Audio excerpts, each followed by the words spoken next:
Academy of Arts Urban Nights update is next. Coming up, a new ruling from the Supreme Court could change the face of pro sports. The reasons behind a strike on UC campuses across the state.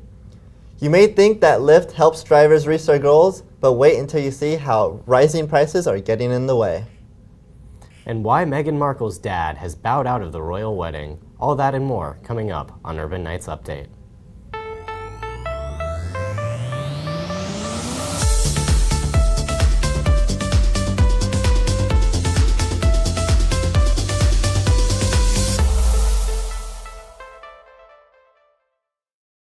Hi there, thanks for joining Urban Nights Update. I'm Andrew Liao and Danny Black is sitting in with me. Good news for gamblers.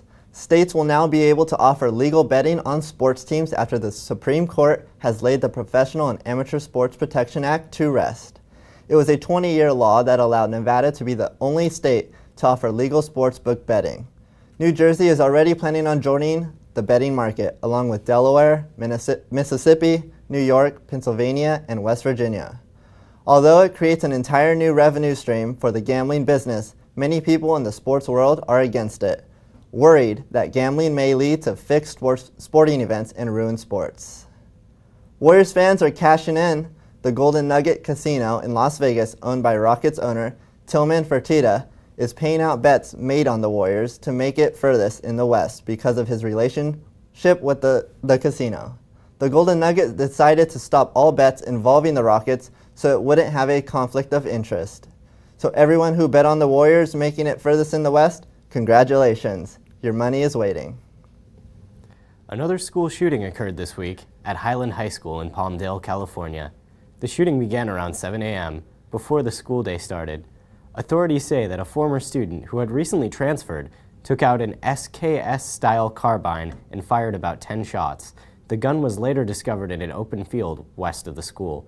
Authorities say it was unclear what the student was aiming for, but he has since been apprehended for attempted murder.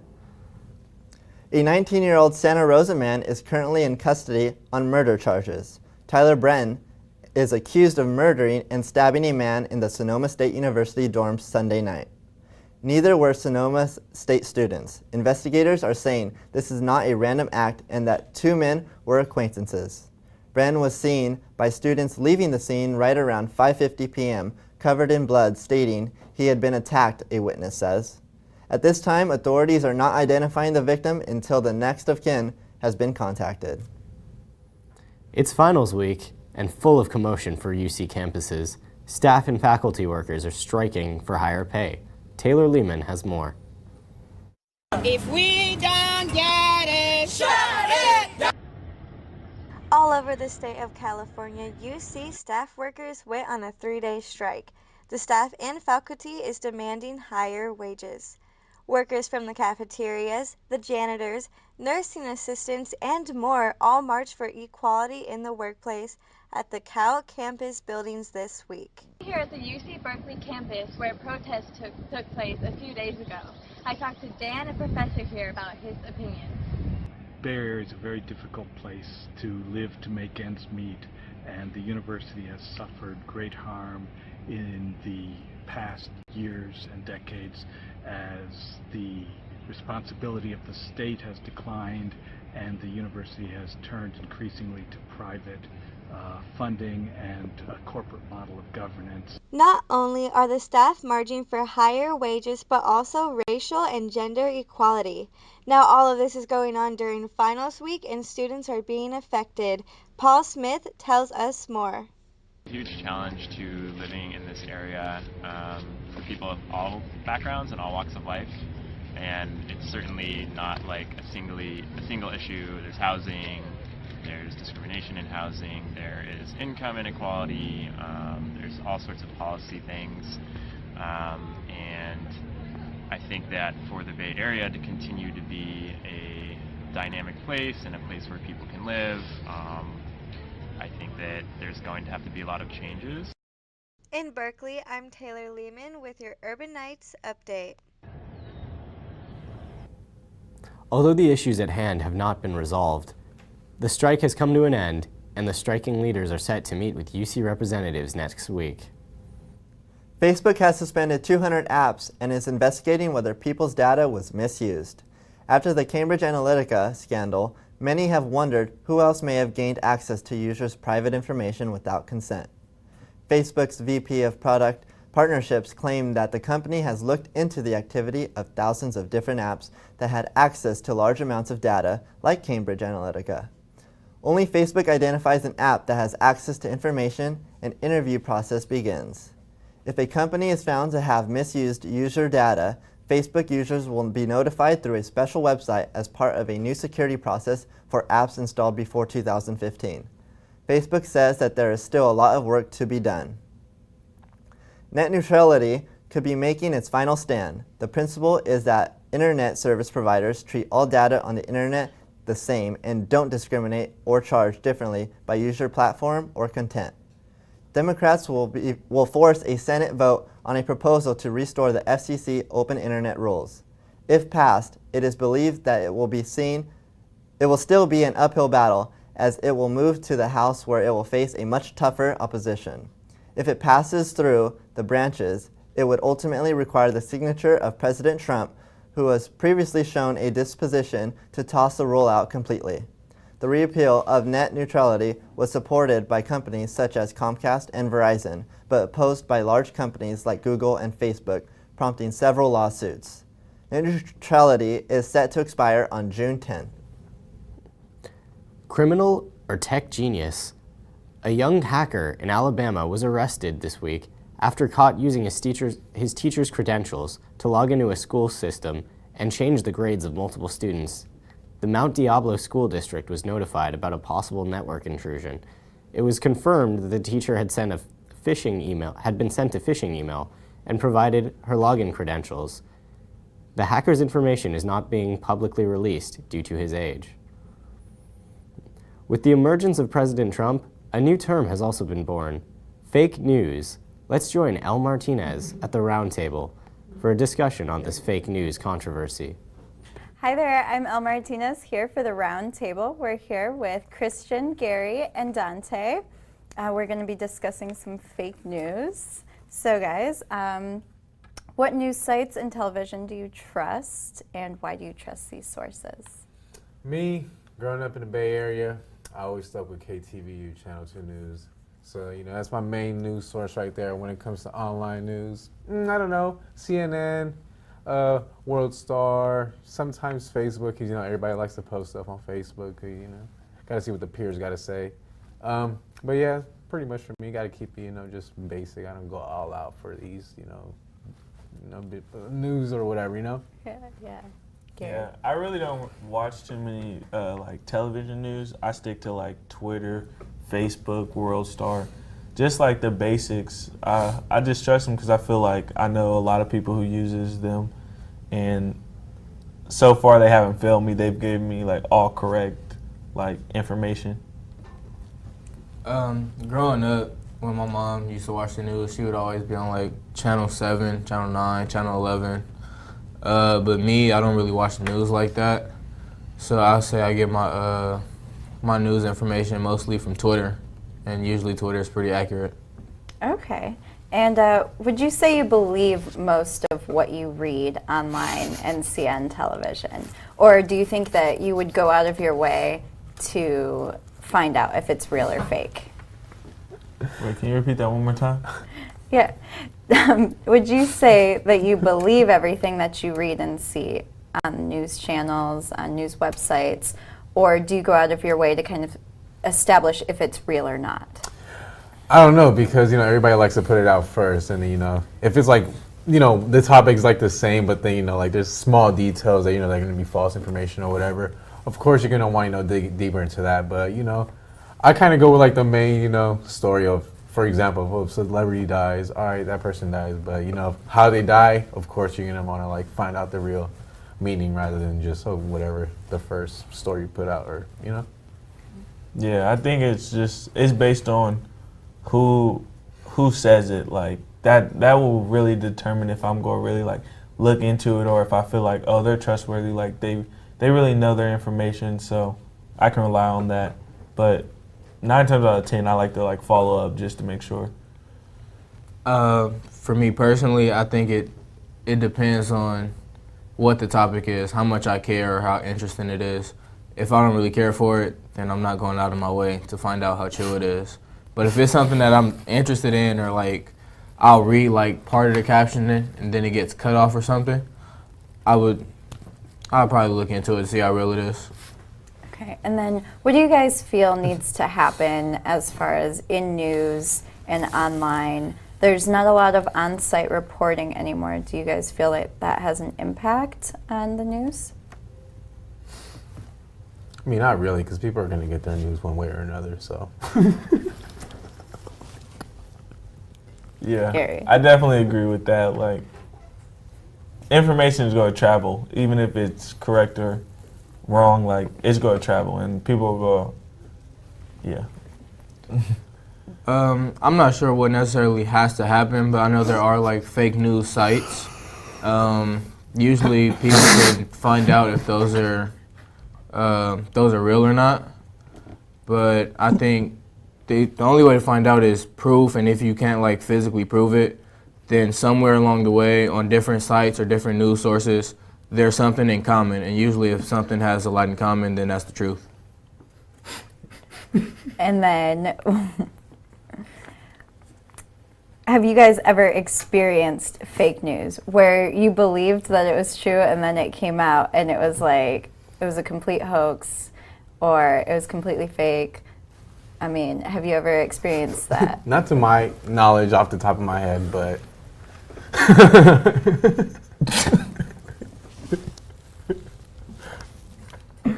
Excuse me, pardon me. Whew. No, I can't really remember a time where I really experienced fake news.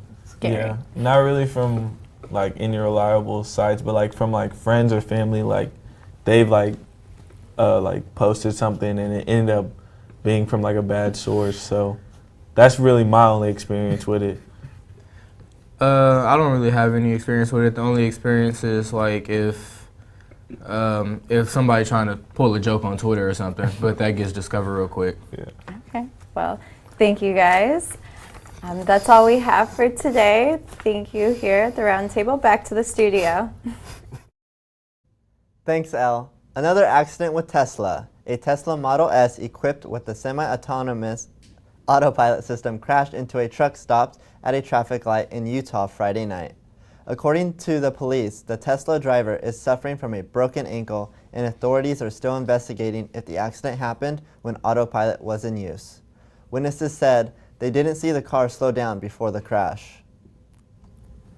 Interested in driving for Lyft? Christian Carter gives us a story on why you might reconsider becoming your own boss with this company.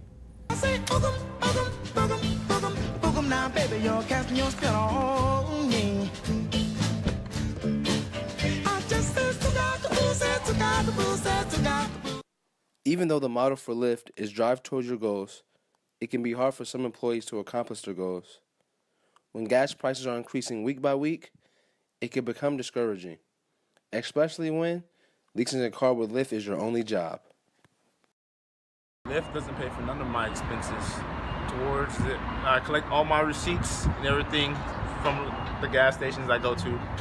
And towards the end of the year, once tax season comes, I give it to the IRS, and the IRS reimburses me for everything. As Lyft continues to disappoint their employees by not paying for their expenses, they also have other problems employees don't agree with. Jermaine Berry sounds off on the challenges he faces while working with the company. The things I don't like about Lyft are the fact that they take a good amount of money out of my check each and every week. I'm also leasing a car with Lyft, so they take out the expenses for the car on top of the Lyft fees. And there's also other fees I don't even know I'm paying for too as well, so I feel as if I'm slightly underpaid. I'd like for Lyft to help pay for gas expenses and also toll when crossing bridges into San Francisco and other cities. Driving for Lyft might not be that bad. They give you an opportunity to have your own car and work around your own schedule. There are also opportunities to make connections with new people. As a driver for Lyft, I like the fact that I get to dictate my own hours. I get to dictate how much money I make on a daily basis. And also, I like to interact with my customers because, you never know who you may meet. In San Francisco, I'm Christian Carter, Urban Nights Update. Just be aware that being a ride-sharing driver sounds like a good entrepreneurial opportunity, but it does come with some financial risk. Uber and Lyft users will soon be charging extra to be picked up or dropped off at the SFO airport. The airport Commission is expected to approve a two-tier pricing system. One would charge premium pricing for curbside users, and the other would be a cheaper price for customers who don't mind walking a short distance to get to the central garage. SFO believes that most of this congestion is due to Uber and Lyft cars, so they feel like they have found the solution to the problem. Many are curious as to how much users will have to pay. The difference between pricing the two tiers is still being negotiated. Between the ride-sharing companies and the airport will be placed into action in the beginning of July 1st. The extra funding from this plan will go directly to the roadway maintenance and overall improvement of SFO. First Lady Melania Trump underwent kidney surgery Monday at Walter Reed National Military Medical Center. She had been experiencing an issue with her kidney that her office described as benign, but required special medical attention. The procedure was successful with no complication, and the First Lady is expected to be released in about 48 hours. President Trump remained by his wife's side during recovery. She is the first First Lady to undergo such a serious medical procedure since Rosalind Carter in 1977. Who would think that good health would be at the end of a journey that would begin with the desire to be self-sufficient? Al Martinez has the story of a college student who began raising chickens and discovered a new kind of lifestyle. Before deciding to raise her own chickens, Amanda Lamb was one of many students having difficulty maintaining a healthy lifestyle. Well, I have 4 hens and 1 rooster, and I got them because my goal is to eventually have more animals. Like a small farm would be cool, just some space so that I can really just be self-sufficient when it comes to food. Of course, I eat their eggs. I don't kill them, I don't eat meat, but they're great. And yeah, I just kind of, once I kind of really started to come into like in my adult life and realize how much like additives they put in our food and whatnot, it makes me feel more confident in what I'm eating, that my own chickens made it right here. But owning chickens isn't the only way Amanda maintains a healthy lifestyle. So this is my compost. I put everything in here from scraps of food to anything that I don't use in the kitchen. I have been composting for a couple months now, and it comes to be really useful. I find that I don't have to buy so much soil, and it really just helps to nourish the plants in different ways than just regular dirt. I'm El Martinez for your Urban Nights Update. Hi, baby. Who would have thought that raising chickens and composting would be so beneficial to the start of a healthier way of living? The World Health Organization released a plan to help countries wipe out their trans fat in the next 5 years. According to the UN Health Agency's statement, eliminating trans fats is critical to the prevention of deaths and all around the world. The WHO reports that more than 500,000 people die from heart disease every year due to eating trans fats commonly found in baked and processed foods. They are now pushing middle and lower income countries to pick up the fight. The Salmonella outbreak has caused a total of 35 people to become sick since April. As a result, more than 200 million chicken eggs are being recalled. The CDC says the outbreak has been traced to a facility in Hyde County, North Carolina. So far, all the affected states are along the East Coast.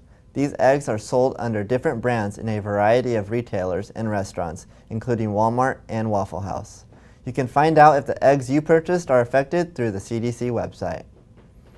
An 81-year-old man from Australia, known as the man with the golden arm, has been donating blood every week for about 60 years.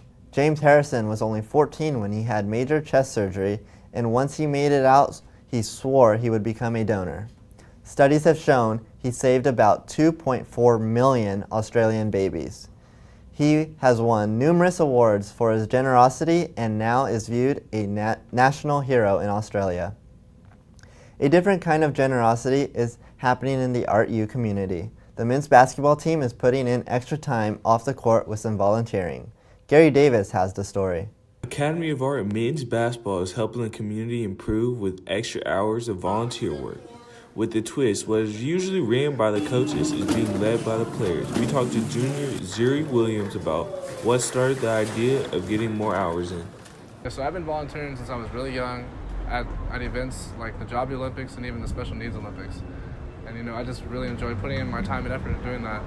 And being a student athlete, coming into college, I heard the requirement for doing community service is only 9 hours. Now, to me, that doesn't seem like that's enough. I mean, there's definitely more to the city that needs to be done. So my friend recently mentioned to me that there was volunteer opportunity at this place called the SF Marine Food Bank. Now, I thought this was a perfect place for me to mention to my teammates and my coaches for us to get a lot more extra, volunteer work so that we can better the community. What is the San Francisco Marine Food Bank, if you don't know already? We're a nonprofit here in San Francisco helping families in need in San Francisco and Marin. We give away over 48 million pounds of food a year, and that it includes over 480 different pantries and associates that we have in San Francisco and over 45 in Marin. And what we do is 90% of the food that we give away is given out for free. A lot of the agencies also have their own government programs that we help run as well, like the senior food boxes that we're doing right now, and that goes to senior citizens in San Francisco. And we also do a couple of other homeless Project Connect. We are associated with a lot of people that just want to help out the community, like Salesforce, One Brick, and a lot of corporate donors that we have here in San Francisco. SF Marine Food Bank has been doing this for many years, receiving checks from Disney for $15,000 and even Gold One Credit Union. But they don't just do this for the money. The people here do it because they care. In San Francisco, I'm Gary Davis with your Urban Nights Update. Thank you, Gary. Love to see the young athletes giving back to the community. Now, let's go to Christian Carter for the latest on Urban Nights sports. With the school year winding down, that also means the end of what keeps students motivated. Sports. That's right, ladies and gentlemen. The Urban Nights are at the end of the year, and it was a great year for sports at the Academy of Art University. From All-Conference to All-American, the Urban Nights fought hard and battled with courage. Here are some of the best moments from this past year. Sunshine, she's here, you can take a break. I'm a hot air balloon that could go to space. With the air, like I don't care, baby, by the way. Because I'm happy. Clap along if you feel like a room without a roof. Because I'm happy. Clap along if you feel like happiness is the truth.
right, that's what you want to do. Clap along if you feel like a room without a roof. Clap along if you feel like happiness is the truth. Clap along if you know what happiness. Thank you to all the Urban Knights sports teams for creating such great memories. We look forward to seeing you guys compete next year. That's all for sports this year. I'm Christian Carter. Thanks for watching. Back to you. Thanks, Christian. Three-time Pro Bowler DeAngelo Hall retires after a 14-year career in the NFL. The 34-year-old played 3 games during the 2016 season and 5 games during the 2017 season due to a torn ACL. Hall was drafted number 8 overall in the 2004 draft and played three teams over his span of his career, finishing the last 10 years in Washington with the Redskins. Now he's weighing offers to join a front office or work on TV. Coming out of the 8th grade, a Kentucky boy has 5 verbal football scholarships, including one from Georgia. Keonta Goodwin is a 6'7", 370-pound 14-year-old who some say could be a college lineman right now. Goodwin's mother keeps his birth certificate folded up in her purse at all times because she is sometimes asked the present proof of his age at football games. He has already been on college visits, including Ohio State, giving him a taste of what the recruiting process will be like in the years to come. The star of Empire, Taraji P. Henson, took it to Instagram to announce her engagement with NFL star Kelvin Hayden. Henson is 47 years old, whereas Hayden is 34. The two have been dating since 2015, then Hayden popped the question on Mother's Day after gifting her with a love bracelet for the holiday. Henson was a 24-year-old son from a previous relationship. For more on the entertainment news, including a new development with the royal wedding, let's join Athena Smith. Hi, welcome to this week's latest in entertainment. The biggest event in fashion was last week. The Met Gala theme was Heavenly Bodies, Fashion in the Catholic Imagination, and celebrities interpreted it in different ways. Comedian and Emmy winner Lena Waithe wore one of the most talked about outfits at the Met Gala. The theme had to do with religion, and as a woman of the LGBT community and of color, she decided to wear a pride flag as a cape. The comedian has been vocal at events and interviews, encouraging people to open up about their sexuality. The cape and suit were designed by Carolina Herrera. Rihanna has long been the queen of the Met Gala's red carpet, so it is no surprise that she rocked a Pope-inspired outfit designed by Mason Margiela. The internet is going crazy over this look, and people are saying it is one of the best dresses to ever appear at the event. The singer turned business mogul also co-chaired the event alongside the biggest people in the fashion world. Rihanna also released her lingerie line last week, and Entertainment Tonight said that it would make the perfect gift and would even give it to the future royal Meghan Markle and Prince Harry. With the biggest wedding of the year only days away, it is no surprise that people are doing anything they can to get their share of the action. Lifetime just released a movie titled Meghan and Harry, a royal romance on Sunday. The actress of the movie, Parisa Fitz-Henley, said she identifies with the future royal and wants her voice to be heard. A photo scandal has changed plans for the royal wedding. Meghan Markle's father will no longer attend his daughter's wedding, where he was supposed to walk her down the aisle. Thomas Markle was snapped getting ready for the wedding, from getting his suit tailored and reading a story on his daughter and the prince at a cafe. The pictures were staged by his daughter Samantha and supposedly being sold for more than $100,000. He has admitted to the scam and will not be attending the event. A summer movie classic is coming back and has more surprises than anyone could imagine. Mamma Mia was set in Greece and will make you want to plan your summer trip to Europe. Here's a trailer. I have a dream, a song to sing. I'm so glad you're here. I'm pregnant, but I don't know how to do this by myself. Your mother is the bravest person we ever met. Look at my baby. Let me tell you how she did it, all on her own.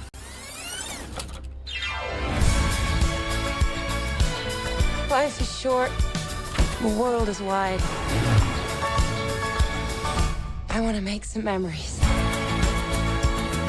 This dress might look very pretty on You really don't know me at all, do you?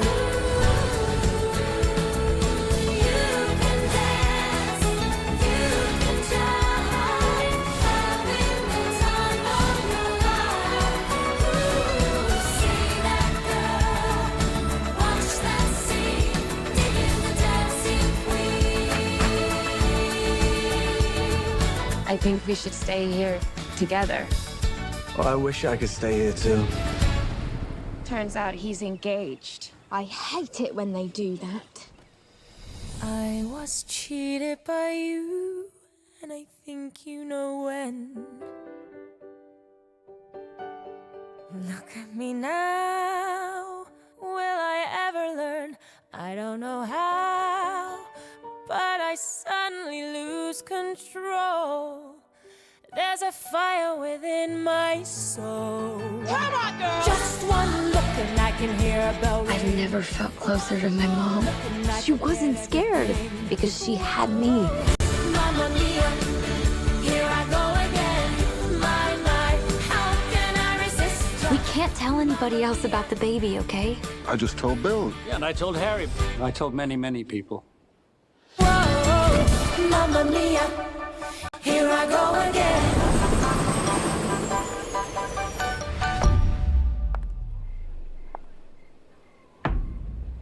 Let's get the party started. Grandma, you weren't invited. That's the best kind of party, little girl. I should not have let you go. Thanks. Back to you. Thanks, Athena. And that's it for this edition of Academy of Arts University's Urban Nights Update. For everyone here, thanks for joining us. I'm Andrew Liel. And I'm Danny Black. And we'll be taking a break for this summer vacation, so see you back in the fall next summer. Wait, that just switched. You told us the